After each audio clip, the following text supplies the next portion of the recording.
Hello, it's Duty Paid, and what I have in here, which is fresh out of the garage, where I've been storing it for a number of years, is the start of my new project.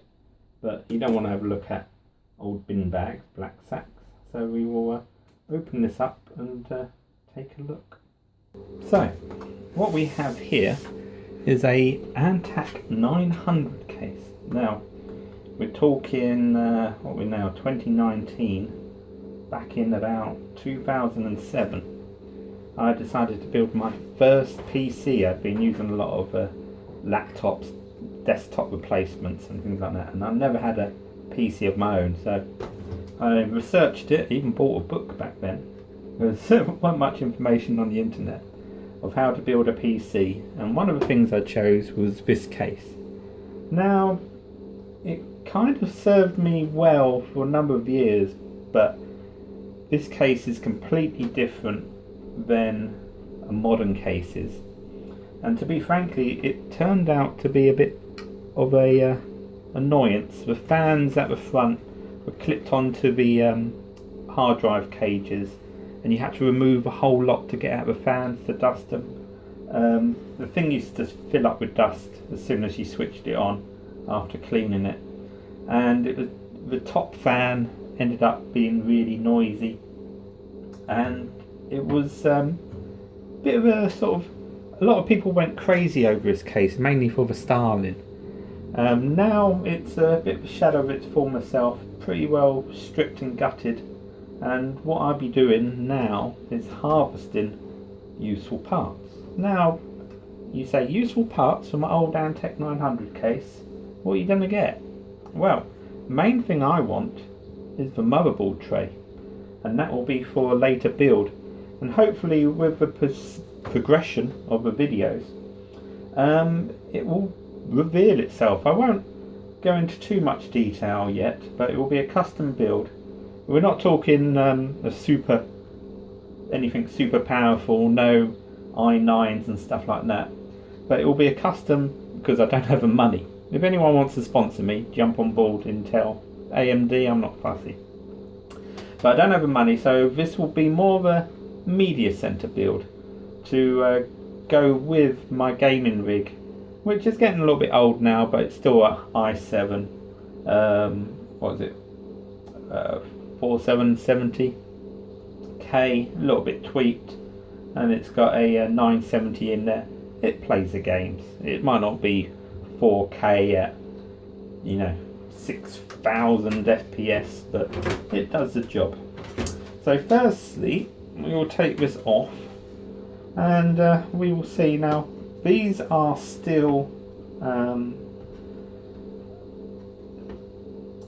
cases and are pretty heavy to boot, but we might be able to recover the perspex or acrylic, either one.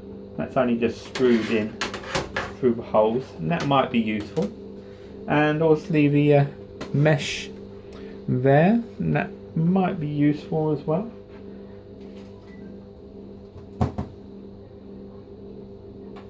So we'll have a look what we can get out of here.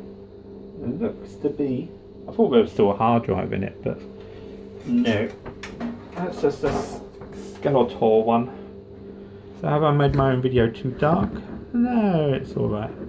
So let's have a quick whiz around, and I might as well throw this in the same video. Picked up this the other day in Tesco's.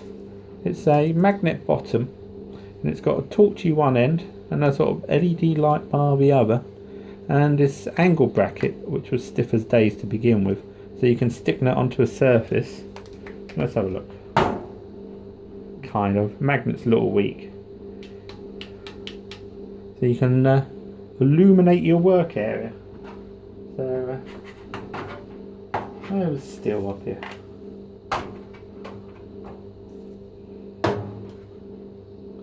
That might work. Or is that just a shadow fest? Well, we will have a quick look inside. So we will see the motherboard tray here, which is how many? 1, 2, 3, 4, 5, 6, 7. I think that's a 480X one. I think you could build that back in the day. Let's move the light out of the frame a little bit. Obviously the back plate hole. Now you might be thinking, why don't I just grab a bit of steel, drill some holes into it, and then use that as a motherboard tray.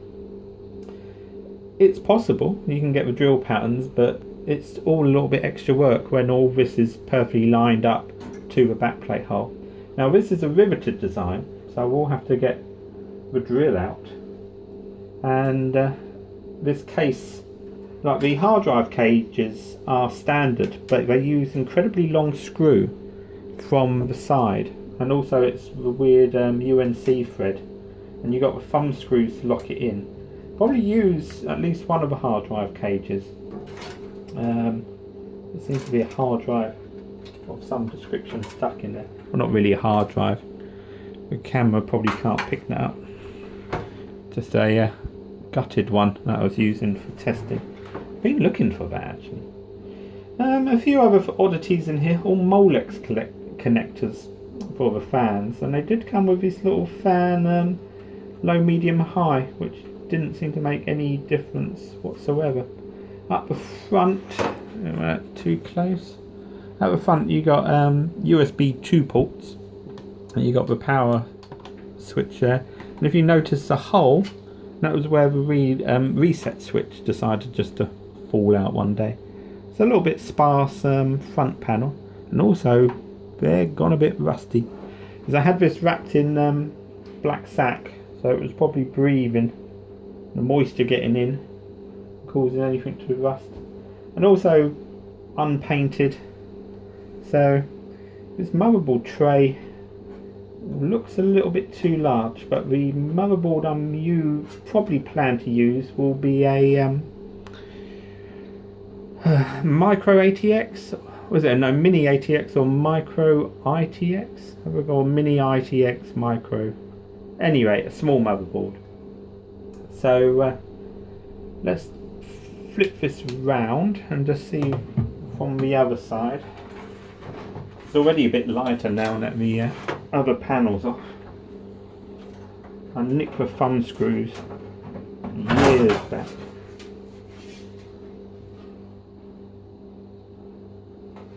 It's gone a bit dark in here.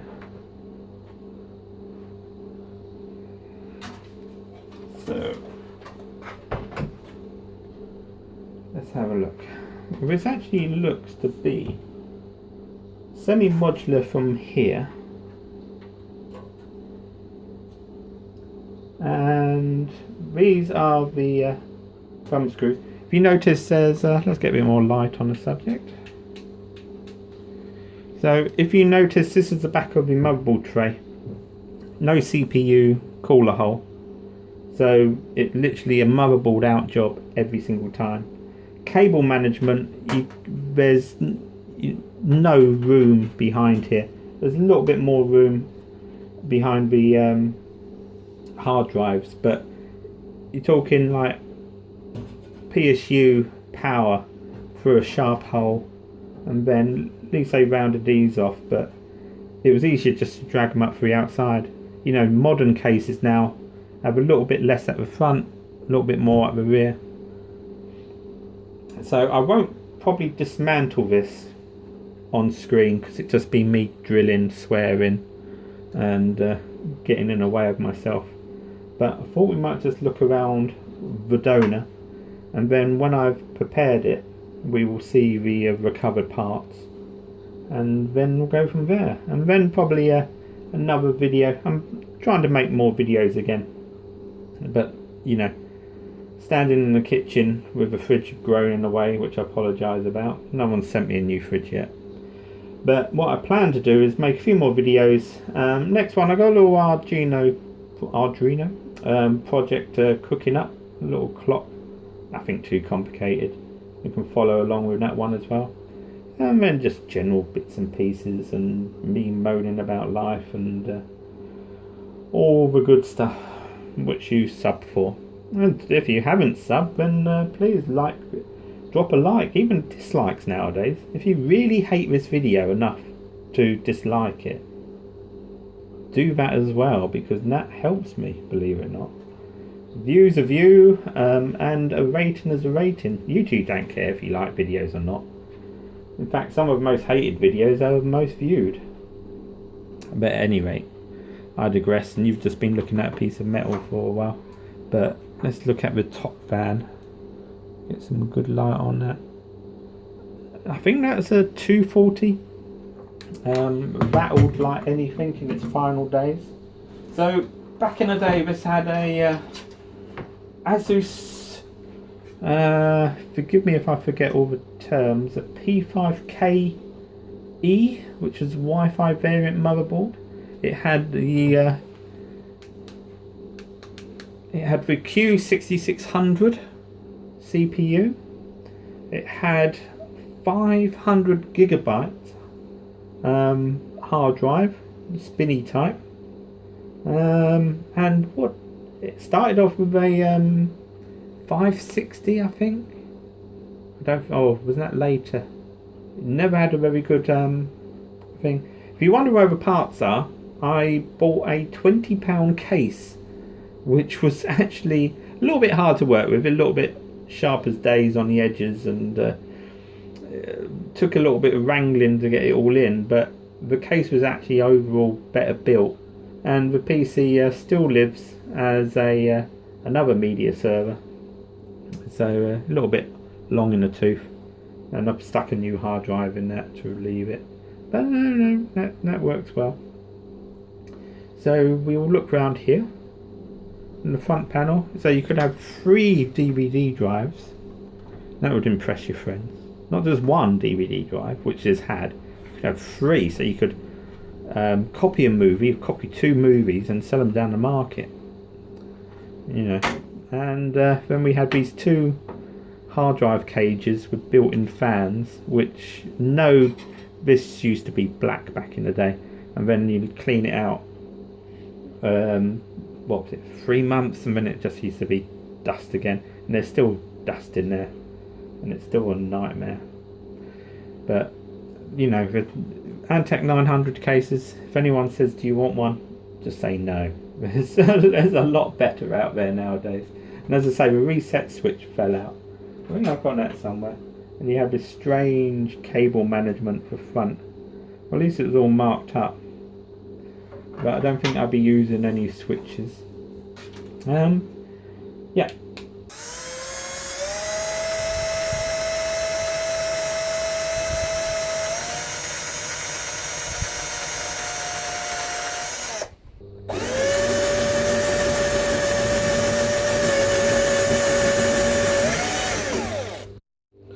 So these are all the rivets I drilled out.